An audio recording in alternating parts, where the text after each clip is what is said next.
Hello student, welcome to geography class. तो अपने 12th class जो हिंदी मीडियम की जियोग्राफी है उसके अंदर अध्याय 18 जो है वो लास्ट वीडियो में अपने स्टार्ट किया था। तो ये जो अध्याय है वो ऊर्जा संसाधन जो है इससे संबंधित है। इसमें अपने कोयले के बारे में पढ़ रहे हैं। तो कोयले के बारे में अपने जाना, अभी कोयला जो है वो क्या चीज़ है, कैसे है, कोयले के कितने प्रकार हैं। तो कोयले के 4 प्रकार होते हैं, जैसे एंथ्रेसाइट है, बिटुमिन्स है, लिग्नाइट है और पीट है। ये 4 प्रकार होते हैं। आज जो अपने स्टडी करनी है वो करनी है कोयला उत्पादक क्षेत्र। कोयला उत्पादक क्षेत्र। तो कोयला उत्पादक क्षेत्र जो है, देखिए भारत में उपलब्ध जो कोयला है वो 2 भूवैज्ञानिक कालों से संबंधित है। तो वो दो भूवैज्ञानिक काल कौन से हैं? एक तो है गोंडवाना युगीन और एक है टर्शियरी काल। ये 2 कालों से अपने जुड़ा हुआ है, गोंडवाना युगीन और टर्शियरी काल। टर्शियरी काल और गोंडवाना युगीन। तो गोंडवाना युगीन जो अपने बात करते हैं आज जिसमें पढ़ेंगे वो पढ़ेंगे गोंडवाना युगीन। ठीक है। तो गोंडवाना युगीन में देखिए, अगर देखें तो सर्वाधिक महत्वपूर्ण है। ये सर्वाधिक महत्वपूर्ण क्यों है? उत्पादन व उपभोग की दृष्टि से या उपयोग की दृष्टि से, उपयोग की दृष्टि से सर्वाधिक महत्वपूर्ण है। कौन सा? गोंडवाना युगीन। ठीक है। गोंडवाना युगीन महत्व रखता है भारत में। जो ये गोंडवाना युगीन कोयला है, ये जो नदियों की घाटियां हैं उन नदियों की घाटियों में पाया जाता है। नदियों की घाटियों में मुख्य रूप से जो खनन किया जाता है कोयले का, वो कोयले का खनन नदी घाटियों क्षेत्र से किया जाता है जो गोंडवाना युगीन से संबंधित है उनसे। तो गोंडवाना युगीन जो कोयला है इसका बहुत ज्यादा महत्वपूर्ण एक स्थान रहता है, महत्वपूर्ण स्थान रहता है। और इस स्थान के कारण गोंडवाना युगीन जो कोयला है इसको बहुत महत्वपूर्ण दृष्टि से अध्ययन किया जाता है। अब गोंडवाना युगीन कोयले के बारे में पढ़ेंगे तो इसमें पहली जो सबसे घाटी आएगी वो आएगी गोदावरी, गोदावरी घाटी क्षेत्र, यानी गोंडवाना युगीन कोयला क्षेत्र पढ़ेंगे। अब कोयला क्षेत्र, भाई गोंडवाना युगीन जो कोयला है वो कहां कहां किन किन क्षेत्रों में मिलेगा? तो पहला गोदावरी घाटी क्षेत्र। गोदावरी घाटी क्षेत्र की बात करें तो गोदावरी घाटी जो क्षेत्र है यह क्षेत्र आंध्र प्रदेश राज्य में विस्तृत है। क्षेत्र आंध्र प्रदेश राज्य में विस्तृत है। ये जो प्रदेश मिलता है वो राज्य जो है विस्तृत मिलता है आंध्र प्रदेश राज्य में। आंध्र प्रदेश राज्य में जो गोदावरी नदी घाटी है उस गोदावरी नदी घाटी के पास, और गोदावरी नदी घाटी में, ये जो गोदावरी नदी घाटी है इस गोदावरी नदी घाटी में, गोदावरी नदी घाटी में देश का लगभग जो कोयला है उत्पादन, जो कोयला है उस कोयले के जो भंडार हैं वो 7.5% 7.5% कोयले के भंडार हैं। कोयले के जो भंडार मिलते हैं वो 7.5% भंडार मिलते हैं गोदावरी नदी घाटी में। आंध्र प्रदेश के जो मुख्य जिले हैं इसके अंदर जो स्थित रहते हैं उन जिलों में आदिलाबाद, करीमनगर, खम्माम है, वारंगल है, ये जो जिले हैं इसके मुख्य उत्पादक जिले हैं। अब ये जो क्षेत्र है कोयला क्षेत्र की बात कर रहे हैं तो गोदावरी और तंदूर नदियां हैं। ठीक है, गोदावरी और तंदूर नदियों के बीच, यानी ये दो नदियां हैं गोदावरी और तंदूर।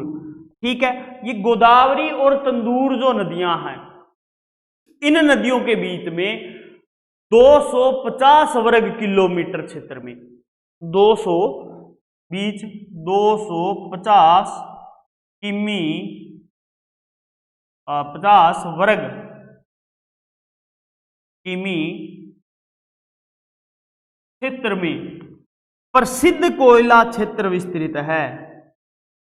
प्रसिद्ध कोयला क्षेत्र विस्तृत है। ये प्रसिद्ध कोयला क्षेत्र जो है फैला हुआ है 250 वर्ग किलोमीटर के अंदर। अब राज्य की बात करें भी, राज्य का सबसे बड़ा उत्पादक जो क्षेत्र है वो कौन सा है? तो राज्य में सिंगरौनी, राज्य में सिंगरौनी कोयले का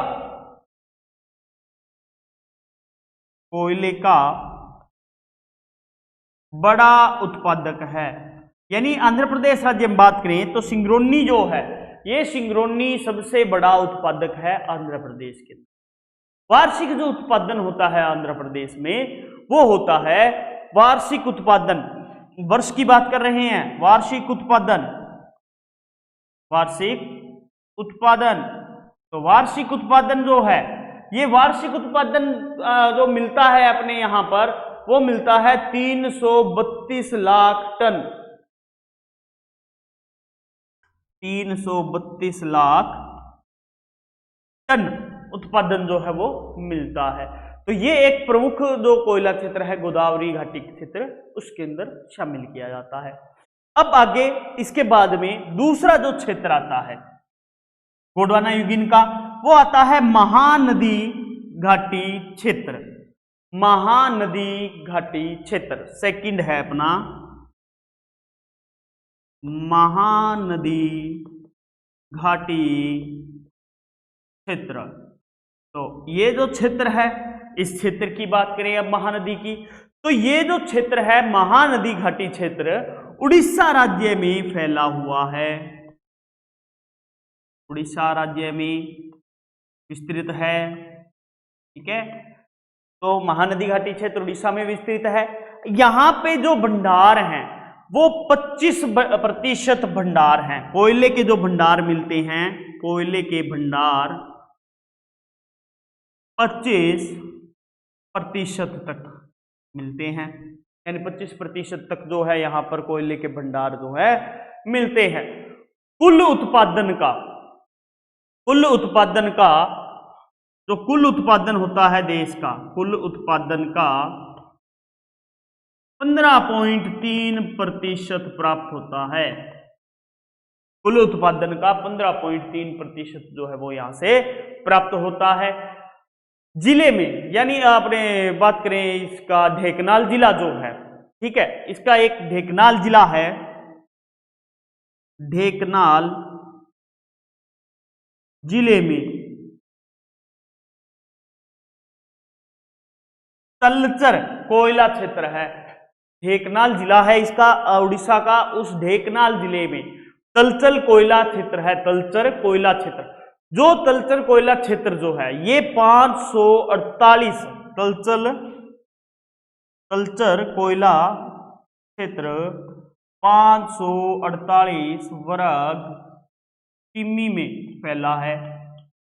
548 वर्ग किमी जो है, उस 548 वर्ग किमी में फैला हुआ है उड़ीसा का जो क्षेत्र है।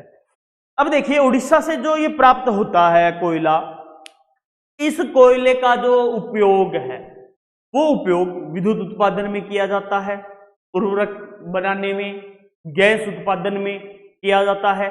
प्रतिवर्ष यहां से जो उत्पादन होता है, प्रतिवर्ष की अगर बात करें तो प्रतिवर्ष उत्पादन जो होता है वो 532 लाख टन होता है। प्रतिवर्ष उत्पादन कोयले का कहां से? उड़ीसा में होता है अपने 532 नहीं 523 है, 532 नहीं है, 23 लाख टन है ये, ठीक है, 523 लाख टन जो है वो उत्पादन किया जाता है। इसके बाद में आगे आता है दामोदर घाटी क्षेत्र 3 नंबर पर। तो ये हो गया महानदी घाटी क्षेत्र। अब तीसरा आता है अपने दामोदर घाटी क्षेत्र। दामोदर घाटी क्षेत्र, तो दामोदर घाटी क्षेत्र। अब दामोदर घाटी क्षेत्र की बात करें तो देश का सबसे बड़ा कोयला उत्पादक क्षेत्र है। देश का सबसे बड़ा उत्पादक क्षेत्र, कोयला उत्पादक क्षेत्र है देश का सबसे बड़ा। तो यहां से जो उत्पादन किया जाता है, कोयला प्राप्त जो किया जाता है वो किया जाता है 50% से अधिक कोयला जो है वो यहां से प्राप्त किया जाता है दामोदर घाटी क्षेत्र से। अब दामोदर घाटी क्षेत्र जो है यहाँ पे देखिए कहां कहां फैला हुआ है। ये झारखंड और पश्चिम बंगाल राज्य जो हैं, उन झारखंड और पश्चिम बंगाल राज्य में फैला है। एक तो झारखंड में फैला है और साथ में पश्चिम बंगाल जो क्षेत्र है, पश्चिम बंगाल का राज्य का जो क्षेत्र है, उस क्षेत्र को भी इसने कवर कर रखा है।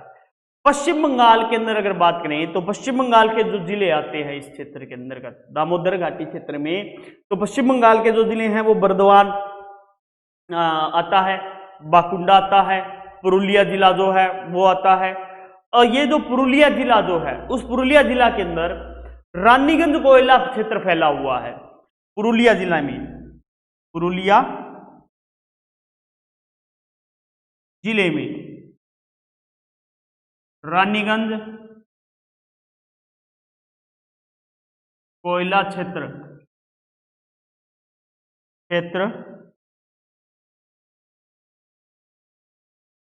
फैला हुआ है। पुरुलिया जिले में रानीगंज कोयला क्षेत्र फैला हुआ है।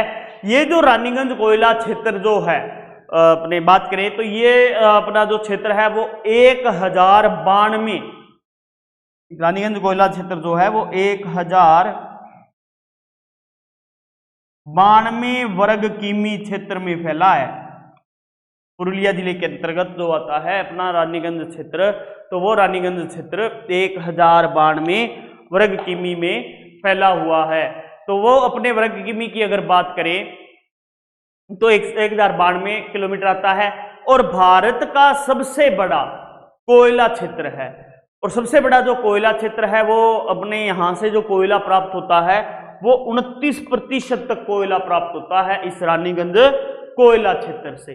तो रानीगंज कोयला क्षेत्र की अगर बात करें तो उस क्षेत्र के अंदर, रानीगंज कोयला क्षेत्र की बात करें तो उस क्षेत्र के अंदर अपने 29% कोयला हो रहा है प्राप्त। तो 29% कोयला जो प्राप्त हो रहा है वो 29% कोयला अपने जो है उत्पादित किया जाता है देश के अंदर रानीगंज से।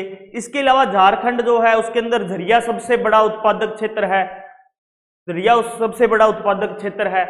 तो झरिया के अंदर अपने देखिए बात करें तो सबसे बड़ा उत्पादक क्षेत्र झरिया आता है। तो झरिया जो है ये 436 वर्ग किलोमीटर क्षेत्र के अंदर फैला हुआ है। यहाँ पर उत्तम किस्म का जो बिटुमिन्स कोयला है, उत्तम किस्म का जो बिटुमिन्स कोयला है वो बिटुमिन्स कोयला अपने झरिया से निकाला जाता है और यहाँ पे बिटुमिन्स कोयला के भंडार जो है वो पाए जाते हैं उत्तम क्वालिटी के। इसके जो जिले आते हैं झारखंड के वो हजारीबाग है, बोकारो है, गिरिडीह है, ठीक है, रामगढ़ है आदि ये जो जिले हैं वो आते हैं। इसके बाद अपने दामोदर घाटी क्षेत्र के बाद में अगली जो बात करेंगे वो करेंगे पश्चिमी दामोदर घाटी क्षेत्र। ये तो दामोदर घाटी क्षेत्र था, अब करेंगे पश्चिमी दामोदर घाटी क्षेत्र की बात। पश्चिमी दामोदर घाटी क्षेत्र, पश्चिमी दामोदर घाटी क्षेत्र जो है इसकी बात कर रहे हैं अपने। तो पश्चिमी दामोदर घाटी क्षेत्र में देखिए क्या होता है, अपने पश्चिमी दामोदर घाटी जो क्षेत्र है, इस पश्चिमी दामोदर घाटी क्षेत्र में तो ये जो है अपना जो क्षेत्र है वो झारखंड राज्य में, झारखंड राज्य में पलामू जिले में फैला है। मतलब ये झारखंड के पलामू जिले में अपने फैला हुआ है। यहां पर जो क्षेत्र है वो औरंगा आता है, ठीक है, औरंगा क्षेत्र आता है। औरंगा जो क्षेत्र है वो 240 वर्ग किलोमीटर में फैला है, वर्ग किलोमीटर में फैला है। एक औरंगा आता है, दूसरा इसमें आता है डाल्टनगंज। डाल्टनगंज की बात करें तो डाल्टनगंज जो है ये 80 वर्ग किलोमीटर में फैला है। डाल्टनगंज जो है 80 वर्ग किलोमीटर के अंदर क्षेत्र के अंदर फैला हुआ है। इसके अलावा भूतार जो है वो भी इसका एक प्रमुख क्षेत्र आता है। तो ये पश्चिमी दामोदर घाटी के क्षेत्र आते हैं। अब पश्चिमी दामोदर घाटी क्षेत्र की बात करें तो ये जो है अपने इस घाटी में राजमहल पहाड़ियां पाई जाती हैं, और उन राजमहल पहाड़ियों के पश्चिम में राजमहल कोयला क्षेत्र स्थित है। तो उस राजमहल कोयला क्षेत्र से 182, ये जो राजमहल कोयला क्षेत्र जो है ये 182 वर्ग किलोमीटर क्षेत्र में फैला हुआ है। तो ये दामोदर घाटी आती है, पश्चिमी दामोदर घाटी। अब पश्चिमी दामोदर घाटी के बाद अगला जो आएगा अपने वो आएगा सोन नदी घाटी क्षेत्र। 5 नंबर आएगा सोन नदी घाटी क्षेत्र। अब सोन नदी घाटी क्षेत्र की बात करें तो सोन नदी ये घाटी जो क्षेत्र है ये मध्य प्रदेश में विस्तृत है। कहाँ है? मध्य प्रदेश में। मध्य प्रदेश में है। तो मध्य प्रदेश के इसके अंतर्गत जिले जो आते हैं वो आते हैं उमरिया, सुहागपुर, सिंगरौली कोयला क्षेत्र जो है वो इसके सम्मिलित है। राज्य का जो शहडोल और सिंधी जिले जो हैं, शहडोल और सिंधी, यानी एक तो है शहडोल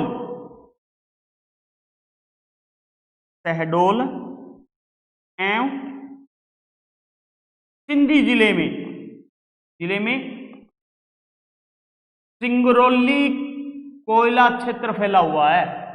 सिंगरौली कोयला क्षेत्र फैला हुआ है। ये जो सिंगरौली कोयला क्षेत्र जो है ये 2037 वर्ग किलोमीटर में फैला है।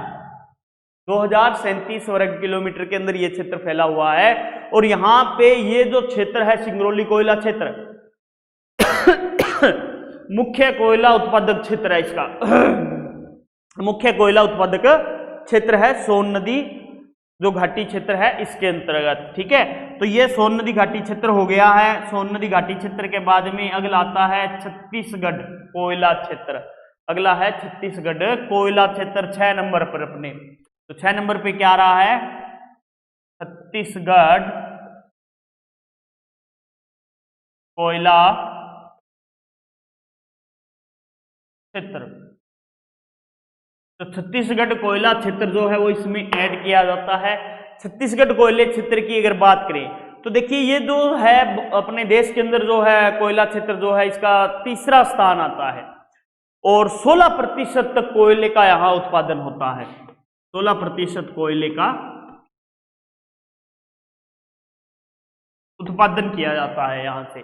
तो छत्तीसगढ़ कोयला क्षेत्र जो है, इस कोयला क्षेत्र में प्रमुख जो क्षेत्र है इसके वो रामकोला है, तत्तापानी है, कोरबा है, विश्रामपुर, चीरीमीरी, ये इसके कुछ मुख्य क्षेत्र हैं।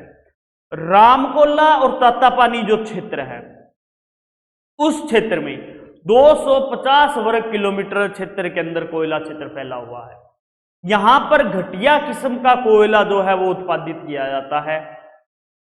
कोरबा के निकट, जो कोरबा है उस कोरबा के निकट में 515 वर्ग किलोमीटर 515 वर्ग किलोमीटर जो है उस किलोमीटर क्षेत्र में कोयले के भंडार मिलते हैं।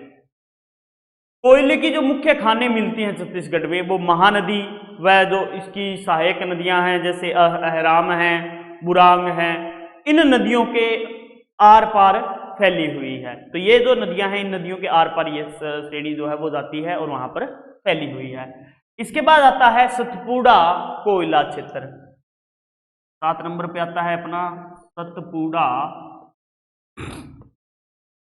कोयला क्षेत्र, सतपुड़ा कोयला क्षेत्र। तो सतपुड़ा कोयला क्षेत्र की बात करें तो देखिए सतपुड़ा कोयला क्षेत्र में क्या होता है।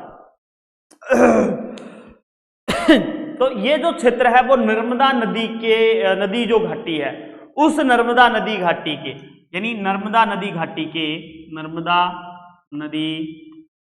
के दक्षिण में, कहाँ है, नर्मदा नदी घाटी के दक्षिण में सतपुड़ा जो है, यानी सतपुड़ा की जो पहाड़ियां हैं उस सतपुड़ा की पहाड़ियों के, सतपुड़ा के उत्तरी ढालों पर, सतपुड़ा के उत्तरी ढालों के तल में जो है नरसिंहपुर जिले में, उत्तरी ढालों में नरसिंहपुर जिले में, नरसिंहपुर जो जिला है उस नरसिंहपुर जिले में मोहपानी कोयला क्षेत्र जो है वो स्थित है। कौन सा, मोहपानी कोयला क्षेत्र स्थित है। तो ये मोहपानी कोयला क्षेत्र स्थित है। यहां पर देखिए 4 करोड़ टन कोयले के अनुमानित भंडार हैं, 4 करोड़ टन कोयले के भंडार हैं। इसी के साथ मोहपानी के साथ में ही कान्ह घाटी क्षेत्र है, मोहपानी घाटी के साथ है कान्हन घाटी क्षेत्र, कान्हन घाटी क्षेत्र। ये कान्हन घाटी जो क्षेत्र है, इस कान्हन घाटी क्षेत्र में 7 करोड़ टन, इसमें कितना 4 करोड़ और इसमें 7 करोड़ टन जो भंडार हैं वो अपने पाए जाते हैं। ये ज्यादातर जो क्षेत्र है अपने मध्य प्रदेश और अपना जो महाराष्ट्र है, उस मध्य प्रदेश और महाराष्ट्र का जो अधिकांश कोयला क्षेत्र जो है वो इसी क्षेत्र में आता है, इसी क्षेत्र के अंतर्गत फैले हुए हैं। आगे आता है महाराष्ट्र वर्धा घाटी। अगला जो आएगा इसके बाद सतपुड़ा के बाद वो आएगा महाराष्ट्र वर्धा घाटी। 8वां आता है महाराष्ट्र वर्धा घाटी। तो महाराष्ट्र वर्धा घाटी। अब महाराष्ट्र वर्धा घाटी की बात करें तो देखिए इसमें क्या है। महाराष्ट्र वर्धा घाटी जो है ये महाराष्ट्र के जो जिले हैं, जैसे अपने महाराष्ट्र के जिले जो हैं अपने चंद्रपुर है, ठीक है, बिलासपुर है, यवतमाल है, ये इसके प्रमुख जिले हैं। जैसे नागपुर बरोरा क्षेत्र है, ठीक है। तो ये है, तो देश का कुल कोयला भंडार जो है वो यहाँ पर 3% तक मिलता है। कुल भंडार 50 करोड़ टन जो है वो आंकलित है यहाँ पर। यहाँ का जो कोयला है वो कोयला अपने निम्न कोटि का होता है, हल्का होता है और चूरे के रूप में होता है, जिसके कारण इसका जो उपयोग है महाराष्ट्र वर्धा घाटी में मिलने वाले कोयले का उपयोग ताप विद्युत ग्रहों में किया जाता है। ताप विद्युत ग्रहों के अंतर्गत इसका उपयोग किया जाता है। इसके बाद में आगे आता है पश्चिम बंगाल। पश्चिम बंगाल तो पश्चिम बंगाल में देखिए जो जिले आते हैं इनके अंदर बात करें तो पश्चिम बंगाल के वर्धमान, बाकुंडा, पुरुलिया, वीरभूमि, दार्जिलिंग, जलपाईगुड़ी जो है ये अपने आते हैं क्षेत्र। और इन क्षेत्रों के अंदर देश का 11% कोयला भंडार है। देश का 11% कोयला भंडार पाया जाता है यहाँ पर। तो कुल भंडार जो है यहाँ पर अपनी बात करें जो पश्चिम बंगाल के अंदर बात करें तो यहाँ से पश्चिम बंगाल से 6% जो कोयला है वो कोयला उत्पादित किया जाता है। देश का 6% कोयला उत्पादित देश का 6% कोयला जो है उसका उत्पादन किया जाता है देश का, ठीक है। तो अपने ये पश्चिम बंगाल हो गया और इसी के साथ अपने पश्चिम बंगाल करने के साथ में ही अपनी जो गोंडवाना यूगिन कोयला क्षेत्र है वो कंप्लीट होता है। तो गोंडवाना यूगिन कोयला क्षेत्र के बाद अगला जो क्षेत्र आता है अपने वो आता है टर्शियरी काल, ठीक है, टर्शियरी काल। टर्शियरी काल। अब 2 नंबर पे है टर्शियरी काल। टर्शियरी काल जो है इसकी बात करें तो भारत का 2% जो कोयला है वो टर्शियरी काल की, भारत का 2% कोयला टर्शियरी काल व मेसोजोइक काल की चट्टानों से प्राप्त किया जाता है। एक तो क्या है, मेसोजोइक काल की चट्टानें हैं और एक जो है टर्शियरी काल की चट्टानें हैं। तो मेसोजोइक और टर्शियरी काल की ये जो चट्टानें हैं, इन चट्टानों से अपने जो है देश का 2% जो कोयला है वो प्राप्त होता है। ये जो इस प्रकार का कोयला है यानी टर्शियरी काल का जो कोयला है, इस कोयले के 225 करोड़ टन भंडार, यानी इस कोयले के 225 करोड़ टन भंडार अनुमानित हैं, यानी 225 करोड़ टन भंडार जो है वो कोयले के मिल सकते हैं अपने को, टर्शियरी काल के अंकलित किए गए हैं। अब ये टर्शियरी काल का जो कोयला मिलता है इसके मुख्य क्षेत्र कौन कौन से हैं? तो इसके जो मुख्य क्षेत्र हैं, मुख्य क्षेत्र में असम, मेघालय, पश्चिम बंगाल,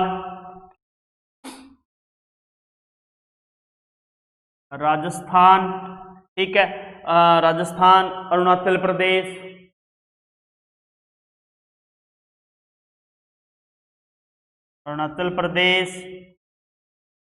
असम है, मेघालय है, अरुणाचल प्रदेश है, जम्मू कश्मीर है, तमिलनाडु है, पश्चिम बंगाल है, ये इसके प्रमुख क्षेत्र हैं।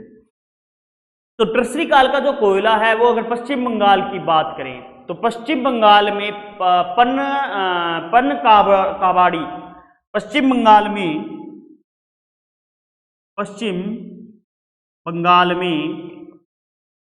पन काबाड़ी, ये पन काबाड़ी जो क्षेत्र है, इस पन काबाड़ी क्षेत्र से कोयला उत्पादित किया जाता है। पश्चिम बंगाल में प्रमुख जो कोयला उत्पादक क्षेत्र आता है ये टर्शियरी काल का। यहां पर जो कोयला मिलता है पन काबाड़ी में, ये कोयला बनावट में जो गोंडवाना युगीन कोयला है उस कोयले से मिलता जुलता होता है।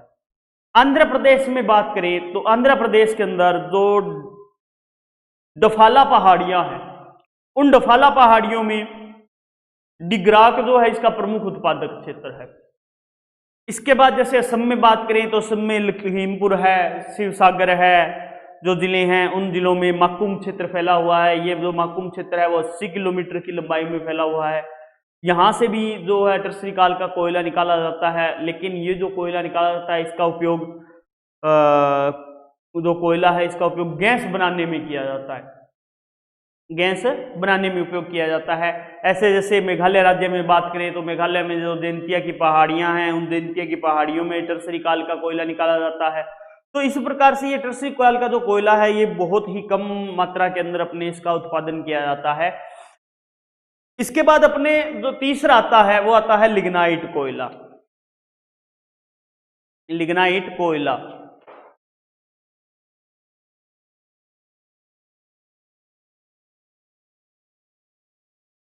तय आता है अपने लिग्नाइट कोयला 3 नंबर पे।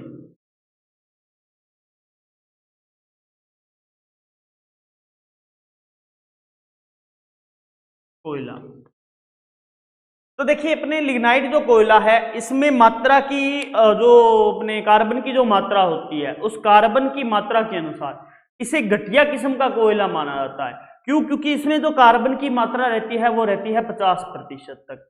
तो 50% तक कार्बन की मात्रा रहने के कारण ये घटिया किस्म का कोयला होता है। परंतु इसका जो उत्पादन है या इसका जो खनन किया जाता है वो किया जाता है ताप विद्युत ग्रहों के लिए, जहां ताप विद्युत ग्रहों में कोयले का उत्पादन करके, उपयोग करके, उत्पादन नहीं है, कोयले का उपयोग करके ताप विद्युत का उपयोग किया जाता है और उन संयंत्रों में इसका उपयोग किया जाता है। तो इस प्रकार के जो कोयले के भंडार है वो अपने तमिलनाडु जो राज्य है वहां पर मिलते हैं अपने को।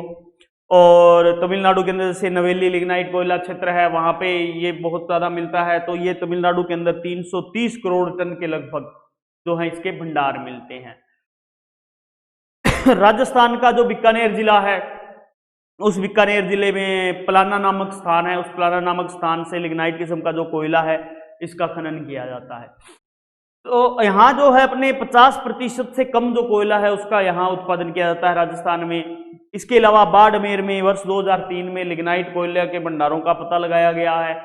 वहां से भी लिग्नाइट जो कोयला है उसको निकालने का कार्य किया गया है स्टार्ट। इसके बाद अपने आते हैं अन्य क्षेत्र, जिसमें अपने देश के कई अन्य उत्पादक क्षेत्र आ जाते हैं, जैसे पांडिचेरी है, गुजरात है, गुजरात के अंदर कच्छ है, जम्मू कश्मीर का पुंछ जिला जो है वो आ जाता है, रियासी जिला जो है वो आ जाता है। तो इस प्रकार से ये कोयले का उत्पादन यहाँ से किया जाता है। कोयले के व्यापार की अगर बात करें तो कोयले का व्यापार जो है वो देखिए घरेलू मांग पूरी होने के बाद में इसका जो व्यापार है नेपाल, भूटान, म्यांमार, श्रीलंका, उनके साथ में इसका निर्यात कर दिया जाता है, वहां से व्यापार कर लिया जाता है। 2010 के अंदर 521 करोड़ रुपए का जो है कुल व्यापार जो है किया गया था अपने भारत में। उच्च कोटि का जो कोकिंग कोयला जो होता है, उस कोकिंग कोयला जो है ऑस्ट्रेलिया, कनाडा, रूस आदि जो देश हैं इन देशों से आयात किया जाता है, उन देशों से मंगाया जाता है। 2012-13 में अगर कोयले के आयात की बात करें तो 83,958.35 करोड़ रुपए का जो कोयला है वो भारत मंगाया गया। तो इस प्रकार से इसका उत्पादन और व्यापार भी आ जाता है। तो ये कोयला जो है उसके बारे में अपना कंप्लीट होता है। नेक्स्ट क्लास में नए टॉपिक के साथ मिलते हैं। आज के लिए इतना ही, धन्यवाद।